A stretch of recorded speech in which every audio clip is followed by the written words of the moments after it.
ఏమండోయ్ ఈరోజు చాలా ఈజీగా టేస్టీగా ఫిష్ ఫ్రై చేసుకుందామండి.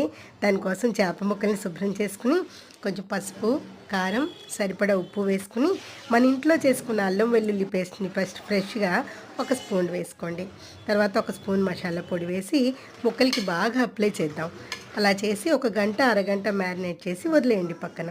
మనం ఫ్రై చేసుకునే ముందు ముక్కల మీద కార్న్ఫ్లోర్ కానీ వరిపిండి కానీ వేసుకోండి. వరిపిండి వేస్తే ఎక్కువ క్రిస్పీగా చాలా బాగుంటున్నాయండి. అలా చేయొచ్చు, లేదా మీ ఆప్షన్ అది. అలా చేసి పక్కన పెట్టుకుని మూకుడు పెట్టుకుని నూనె వేసుకుని బాగా వేడెక్కాలి. వేడెక్కితే అది నాన్ స్టిక్గా పనిచేస్తుందండి. అందులో ముక్కల్ని నెమ్మదిగా వేసి హైలో ఉంచండి ఒక 2 మినిట్స్. తర్వాత పక్కకి తిప్పి మూత పెట్టండి. అవి చక్కగా దోరగా వేగుతాయి, మెత్తబడవండి అలా చేస్తే. అలా చేసిన తర్వాత మనం దోరగా కాల్చుకుని తీసేసుకోవడమే. ఇది పప్పులోను సాంబార్లోను పిల్లలకి చాలా బాగుంటుంది. ఒక్క చుక్క కూడా ఆయిల్ పీల్చదండి.